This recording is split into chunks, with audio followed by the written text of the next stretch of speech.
Hello, hello, Taurus Collective. Ako po si James from James Tarot PH. Ito po ang inyong monthly reading for January 2026. Wow! First month of the year. Ano po naghihintay sa inyong lahat? Happy New Year po. Let's see, we'll see. Inhale and exhale, Spirit Guide, Holy Spirit. Bigay natin kay Taurus ang sagot sa kanilang tanong at mga mensaheng dapat nilang malaman this month. Okay? At the center, you have the Seven of Pentacles. Beautiful. In the area of what you need to focus, the Seven of Cups. Wow, 7-7. Lucky energy is yours, Taurus. Congrats po. In the area of what you need, the Eight of Swords. In the area of what's affecting your current energy, the Nine of Wands. Lovely. In the area of your near future, meron po kayong Ace of Swords. In the area of your challenge, meron po kayong the Ten of Wands. In your fortune, the Temperance card. Beautiful. In your divine messages, meron po kayong the Tower card. At ang outcome nyo po for the month, ito po yun. Mamaya sabay-sabay natin siyang bubuksan at the end. But first, thank you po muna mga Taurus sa inyo pong donation. Saka po sa hindi pag-i-skip ng ads. Yan lang po yung only way to support me every time na meron tayong libreng reading for Taurus dito sa ating channel. Thank you rin po sa mga likes and also sa mga nagko-comment sa baba. Malaking bagay din po yan. Salamat po. So, in the background of your reading, you have, wow, Wheel of Fortune. Very, very, very lucky energy. Sabi dito, malaki ang chance mo this January to turn the tables around. No? Talagang malaking chance mo ito to win something, to move something, to be approved, makuha yung gusto mo, papabor sa iyo yung outcome. Maraming ganyan. Ang kailangan mo kumilos.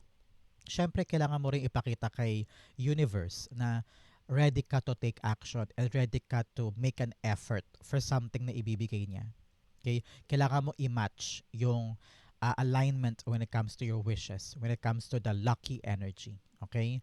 7-7 and then Wheel of Fortune, luckiest ito for you. So, simulan natin ang maswerte nating taon by January. Okay? Napakaganda nito for you. Bigyan kita ng card of the month, Rebirth. Yes, every end is a new beginning. Talagang may pag-ikot, may pag-andar, may pagbabago sa kapalaran. So, asahan mo this time around that things will change. At kung ano man yung mga bagay in the past na talagang nagpalugmok sa'yo, nagpa-down sa'yo, matatapos na yan at masisimulan mo na yung new era mo this January. Okay? In the area of your core energy, you have the Seven of Pentacles. Meron kang hinihintay. Meron kang matyagang ginagawa. Matyagang pinagsusumikapan. And at some point, nakakaramdam ka na ng disappointment na parang ano ba to? Ang tagal naman. Lahat na ginawa ko pero wala pa din. So, na-frustrate ka na. And at some point, kina-question mo na rin ang sarili mo kung bakit ka nagtiyaga dito, kung bakit mo to pinaghirapan, bakit ka nagtiis dyan, no? And you feel like parang naubos yung oras mo dito. But, narinig ko dito, meron ka makukuhang bunga mula sa mga hinihintay mo. Parating na yung bunga. At kailangan mo talagang maghintay pa or kapitan pa yung pananalig at hope that it will arrive for you. Kailangan ngayon dedikasyon, unwavering support, unwavering dedication para ito ay maganap na. Kung ano man yung hinihintay mo, sabi parating na siya eh. Kaya make sure na ikaw ay nakatutok, no? Talagang dedicated dito. Clarify natin siya.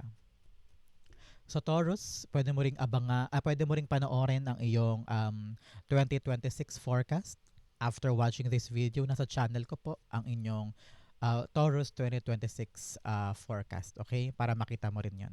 Kung hindi mo pa napapanood, okay? So, Taurus, ano po yung mga nilook forward mo ngayong buwan na ito? Ano yung mga bagay na ina-anticipate mo? Comment down below, i-manifest na yan, it will come true. Seven of Pentacles. The Eight of Pentacles. Yes, Eight of Pentacles all about yung mga bagay na you thought ay hindi para sa'yo. You thought na kilos ka ng kilos, gawa ka ng gawa, hard work ka ng hard work. Pero unti-unti nang diminish before yung iyong lakas, no?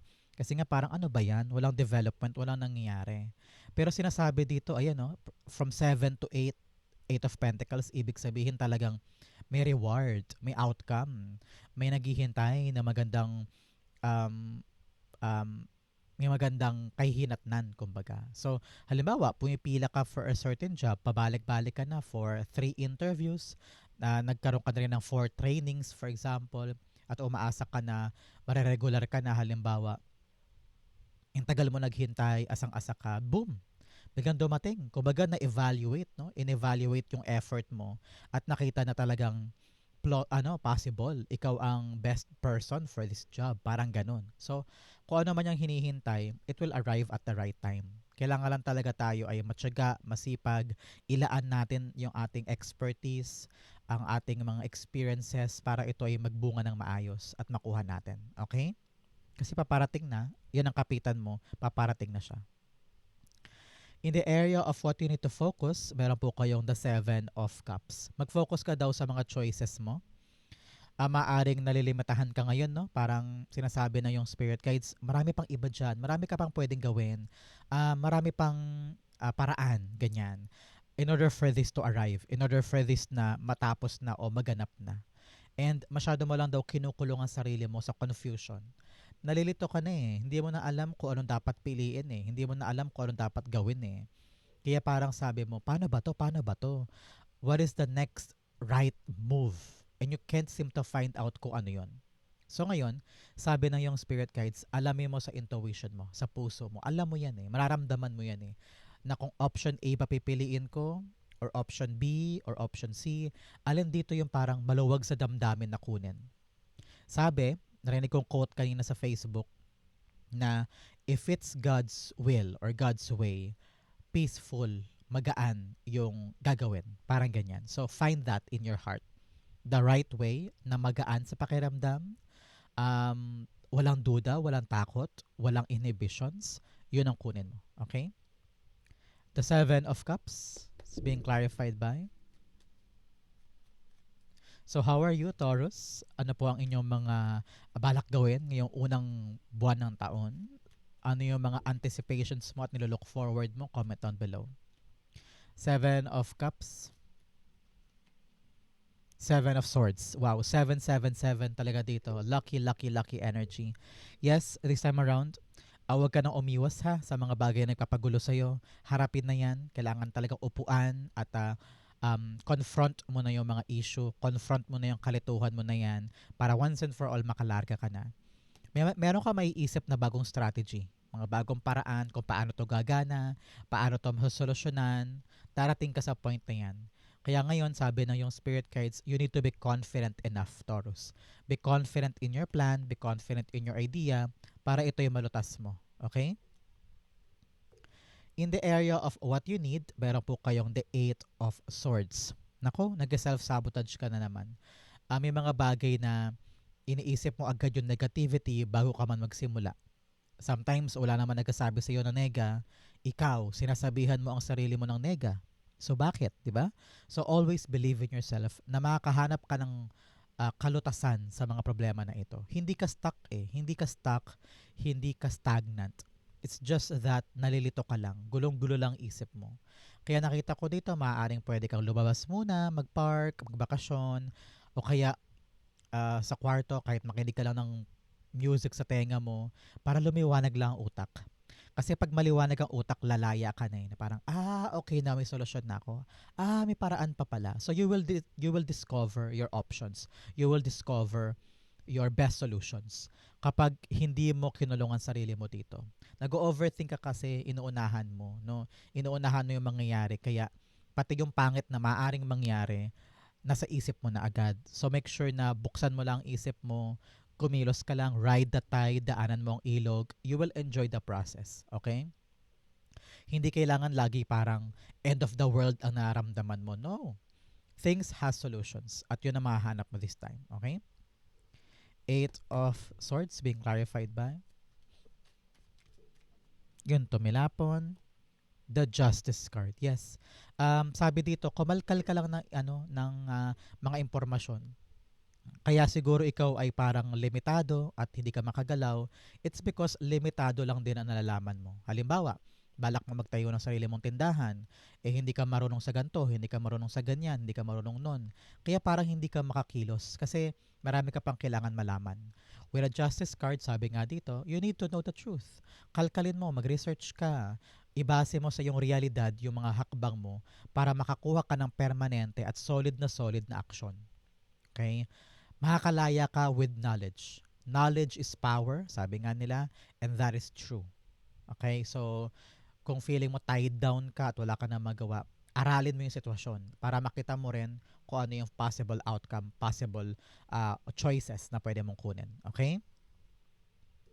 In the area of what's affecting your current energy, meron po kayong the Nine of Wands. Sabi dito, talagang kailangan natin kumapit. Kailangan natin manatili at patuloy na gawin kahit nahihirapan ka na. Kasi malapit ka nang matapos eh. Malapit mo nang makuha yung outcome. Bakit ngayon ka pa hihinto? Bakit ngayon ka pa mag-quit? Bakit ngayon mo pa kina-question kung ano yung ginagawa mo? Eh malapit ka na. Alam ko pagod na yan, baka pagod ka lang, baka naiirita ka lang o bad gising lang today, no? Pero sabi na yung spirit guides, lagi mong isipin yung pundasyon. Bakit ko ba to ginagawa? Bakit ko ba to hinihintay? Bakit ko ba to pinagtsatsagaan? It's because of family, of your ipon, of your utang, maaaring ganyan. So, yun ang mga kapitan mo na may dahilan kasi kung bakit pinipilit ko tong mangyari. So, once na hindi ka mag-quit at makahanap ka ng bagong paraan para ito'y matumbok na, para ito'y mangyari na, boom! Magubunga na siya para sa'yo. Ma-harvest mo na. Okay? So, work on that. Work on the possibility. Work on other ways or other options para ito'y maganap na para sa'yo. Okay? Clarify natin siya. The Nine of Wands being clarified by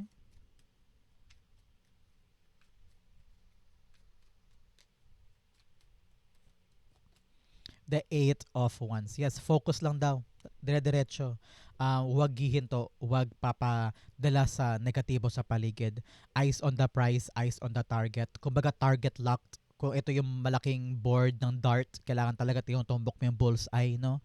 Kailangan ganun daw tayo para once and for all matapos na at ma-reach mo na yung resolution, ma-reach mo na yung outcome. Sabi dito kung bumababa na yung performance mo, bumababa na yung energy mo, kailangan mo ibalik yan. Kailangan mong lumakas pa, kumayod pa because it will arrive for you. Sabi na yung spirit guides, some of you might travel, baka meron kang short journey, lilipat ka doon, pupunta ka dyan because may kailangan asikasuhin. Do that daw para kung yun ang nire-require, di ba? Kung yun ang kailangan, can go. Pero nevertheless, nakita ko dito, may mabilis na balita ako nakita. Mabilis na balita pagdating sa mga bagay na pinagsumikapan mo. Kaya be alert. Be alert, be ready because it will arrive that will solve itong mga bagay na talagang pinaghihirapan mo. At doon papasok yung swerte. Very, very lucky energy yung nakita ko para sa'yo. Kung ano man yung darating na good news, take it in, do your best para ito ay ma-fulfill mo na. Okay? In your near future, meron po kayong the Ace of Swords. Eto na yon. Clarity will come. Maiintindihan mo na kung bakit nagtyaga ka dito, bakit parang nag-ubos ka ng oras dito, no? Kung bakit ka naghintay for a very long time at nagtrabaho for a very long time. Things will be clear. Lilinaw na sa'yo kung bakit, ano yung dahilan, at kung saan mo dadalhin ang buhay mo moving forward na dala-dala yung bunga na ito. At saka narinig ko, iingatan mo siya kasi hindi mo siya ganun kadaling nakuha. Okay? So, you know the value of your blessing because you worked hard for it. At yung kalinawan na yun, magdediretso sa'yo sa iyong success. Okay?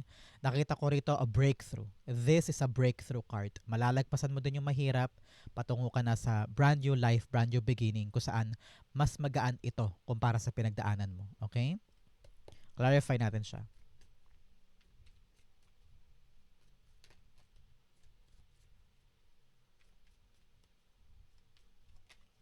Oops, lumabas. The Six of Pentacles. Yes, it's all about receiving. Receiving clarity, receiving a triumph over obstacles, receiving the good outcome sa isang pinaghirapan. So congrats po. Talagang naani mo yung mga bagay na pinaghirapan, pinagbusisian. Some of you nag-sacrifice pa para lang mangyari ito, no? So lahat to ay talagang kalakip ng iyong pinagsumikapan. Hindi lang siya basta-basta swerte. Napatunayan mo kay universe na handa kang lumaban para makuha siya. So binigay sa'yo. You're gonna receive. You're gonna receive this good news soon. Kaya antabayanan mo, a week from now or a month from now, it will happen for you. Congrats po.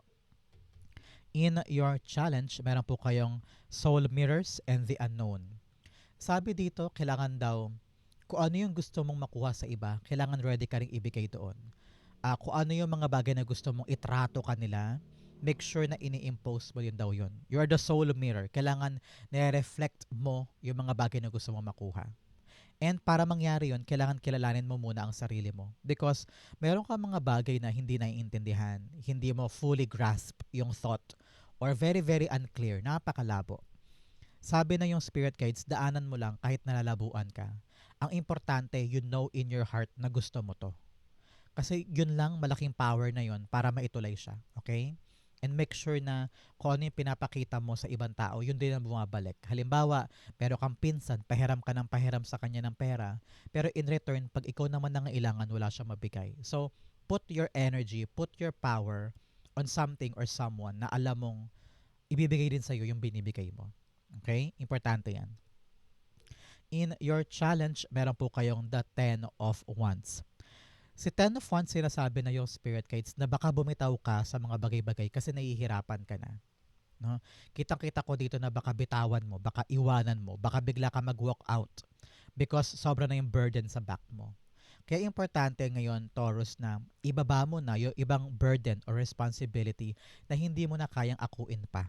Kasi tao ka lang din naman. Marami kang inaasikaso, marami kang ginagawa, marami kang responsibility.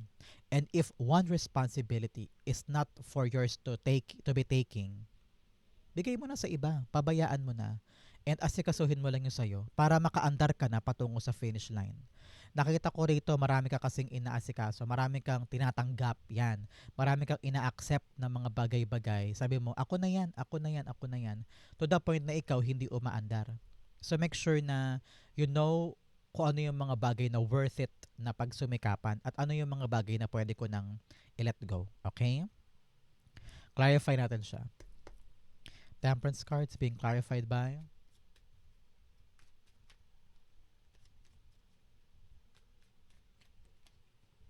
the Sun card. Yes, positivity, positivity, kaliwanagan.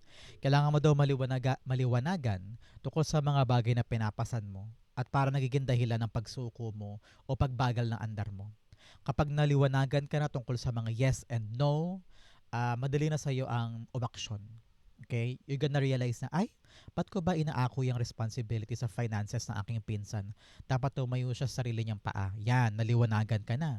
O kaya, ay, bakit kaya sa trabaho, ako lahat gumagalaw, pare-pareho naman kami ng work. Yan. That clarity will lead you to the correctness, pagtutuwid ng mga bagay na hindi mo dapat ikabigat. Okay? Napaka-importante niyan. In your fortune, meron po kayong gates of triumph, success expands in your life, infinite abundance, abundance is pouring into your life. Wow! I-claim mo tong dalawang to at Taurus. Abundance is coming at meron ka daw pintuan na magbubukas para sa'yo, papasok sa iyong tagumpay. So congrats po. I-claim mo pareho yan, it will be yours. Especially here, with a temperance card. I'm hearing your hard work will give you the fruit outcome this time. Fruitful outcome ngayong buwan na ito. Meron kang hinihintay o tinatrabaho na isang bagay, papeles, anything na talagang nag-require ng pagod, kayod, pasensya, at talagang google ng oras, no? Nakita ko na meron ka ng mahihita or meron ka na maririnig na good news at talaga namang lucky news ito para sa'yo. Nagsumikap ka pinagtiyagaan mo to Minsan parang sa ayoko nang pumunta doon, ayoko nang gawin yan, pero you continue showing up. Talagang pinapakita mo na ready ka to dedicate your life and your expertise para dito sa inaasikaso mo. So wag ka mag-alala, nasa fortune area siya. So kung ano yung darating mula sa pinagsumikapan mo, magdudulot to sa'yo ng kapanatagan and peace of mind. Kasi, hay salamat natapos din. Hay salamat nakuha ko din. Hay salamat ayos na. Ganyan. So congrats po. Whatever you're trying to work, it will end in your favor. Congrats. I-claim mo yan, Taurus. Temperance cards being clarified by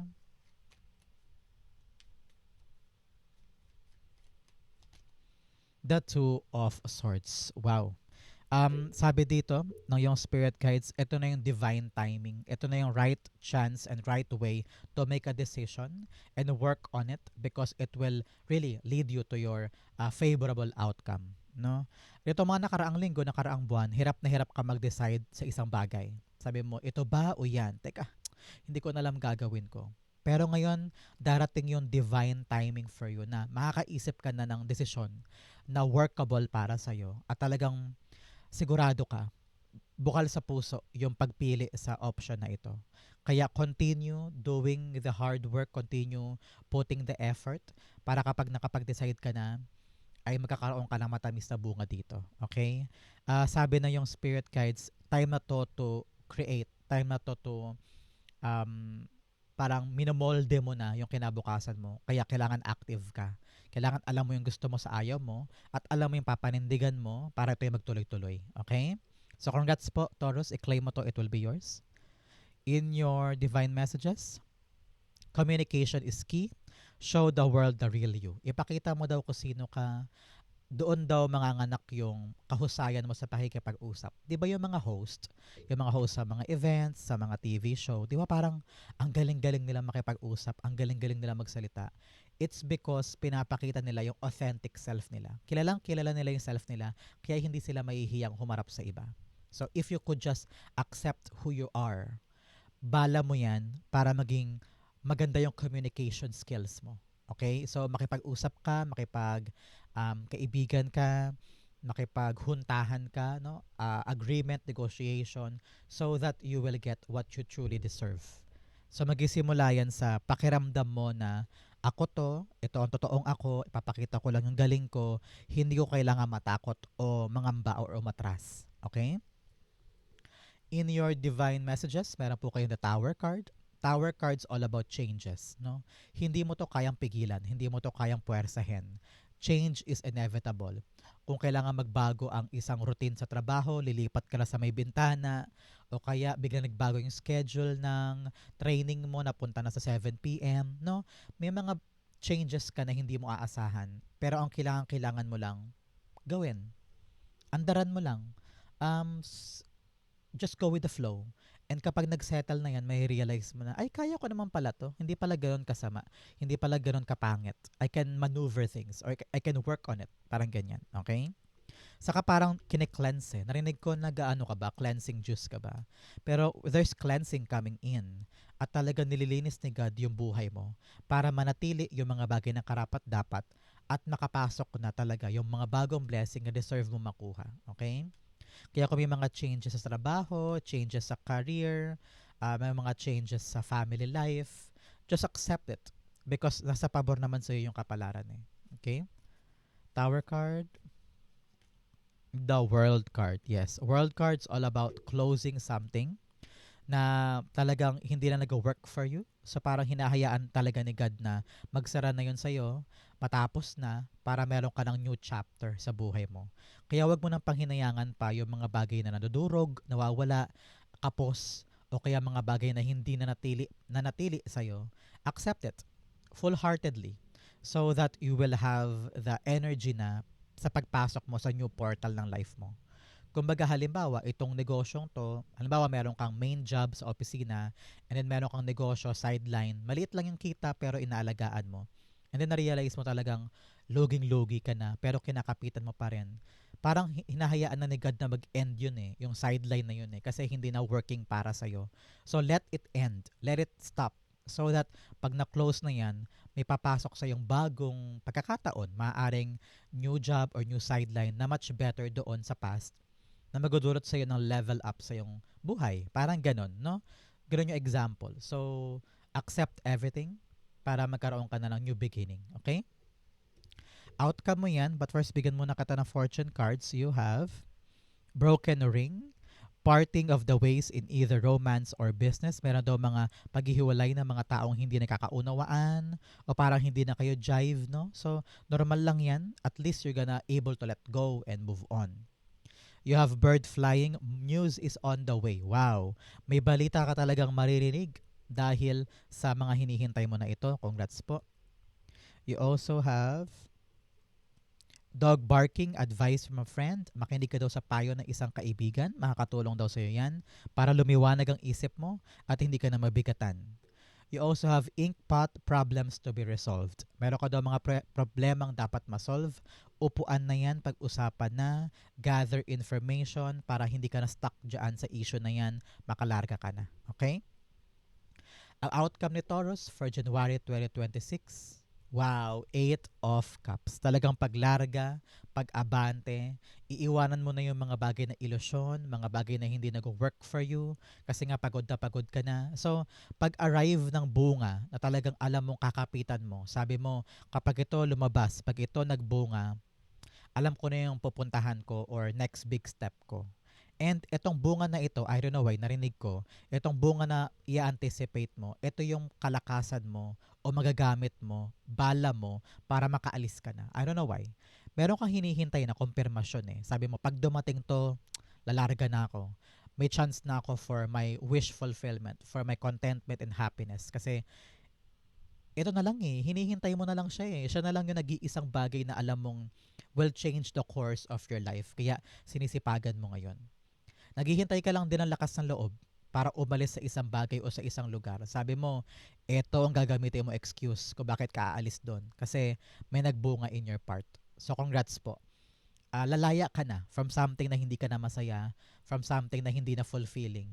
At yung magbubunga, magbibigay sa iyo ng bagong saysay. So congrats po. Okay? Clarify natin. That's 8 of, ayun, tumilapon. Yes, the Page of Pentacles. Pupunta ka sa bagong opportunity, a bagong blessing na talaga namang parang para sa iyo talaga. Okay? Ito yung magdudulot sa iyo ng bagong purpose, bagong saysay, bagong pagkakaabalahan. So sabi ng yung spirit guides, nalungkot ka na before, nadismaya ka na before, huwag mong sayangin tong bagong darating. Ilaan mo yung buong effort mo, expertise, hands-on ka daw dapat dito to make sure na itong bagong blessing ay matatanim mo ng tama at lalago sa buhay mo na mas mayabong pa kumpara sa nakaraan.